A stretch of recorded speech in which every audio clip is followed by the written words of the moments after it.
বিশ্বকাপ শেষ হওয়ার পর লিওনেল মেসির অবসর নিয়ে যখন নানা আলোচনা চলছে, ঠিক তখনই আর্জেন্টাইন ফুটবল প্রেমীদের মনে নতুন এক আশার আলো জাগিয়েছে আর একটি সম্ভাবনা।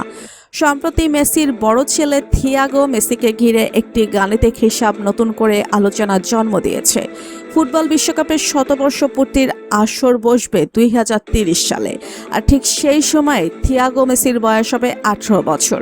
নভেম্বরে তিনি প্রাপ্তবয়স্ক হবেন। সমর্থকদের একাংশের বিশ্বাস, থিয়াগো যদি নিজের ফুটবল প্রতিভার সঠিক বিকাশ ঘটিয়ে দ্রুত পেশাদার ফুটবলে জায়গা করে নিতে পারেন, তাহলে আর্জেন্টিনা জাতীয় দলে বাবার সঙ্গে একই ড্রেসিং রুম কিংবা একই মাঠে তাকে দেখার স্বপ্ন মোটেও অসম্ভব নয়।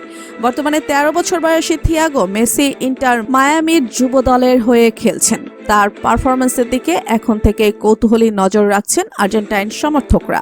বার্সেলোনায় জন্ম হলেও আন্তর্জাতিক ফুটবলে নিজের ভবিষ্যৎ নিয়ে আর্জেন্টিনার প্রতি স্পষ্ট অবস্থান রয়েছে থিয়াগোর। কয়েকটি সাক্ষাৎকারে এই তরুণ ফুটবলার জানিয়েছেন, বাবার পথ অনুসরণ করে আকাশি সাদা জার্সি গায়ে চাপিয়ে আর্জেন্টিনার প্রতিনিধিত্ব করাই তার সবচেয়ে বড় স্বপ্ন।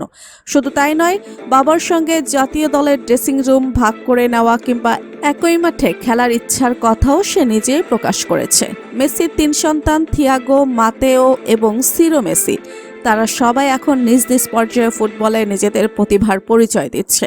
তবে সাধারণ সমর্থক থেকে শুরু করে ফুটবল বিশ্লেষক সবারই জানা, বিশ্ব ফুটবলের সর্বোচ্চ পর্যায়ে জায়গা করে নেওয়া কতটা কঠিন।